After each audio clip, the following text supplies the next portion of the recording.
These are my regrets about my 20s in London as a German who's been living here for 9 years now. So I moved here at 25, and looking back, I would do things a little bit differently now. The first thing I would do is always sign up to a gym. And in my case, that would be a fancy gym.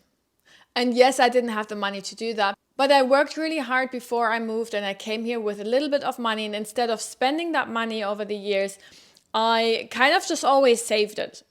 And it resulted in me not having a gym, or I had a gym membership with a not so nice gym, or a gym that was really far away.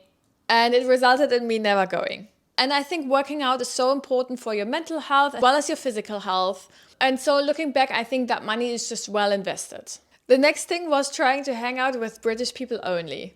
So my husband is British, but I have friends from all over the world.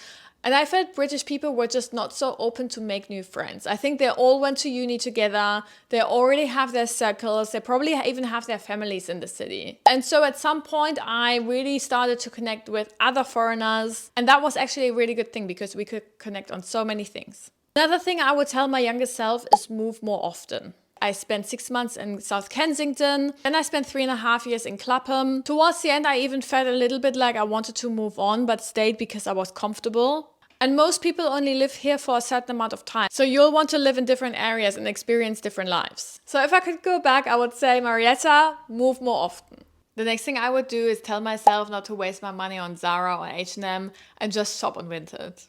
It would have given me so much better quality clothes for a fraction of the price. And you have more money to go for a brunch the next day. Finally, I would tell myself to apply for jobs in my native language. In my very first job, I felt like going for a job in my native language is cheating the system a little bit. And so I went a really hard path. And after a while, I realized, hey, if I take a German-speaking job, I'll actually make more money, I'll be safer in that role, and there will be fewer applicants.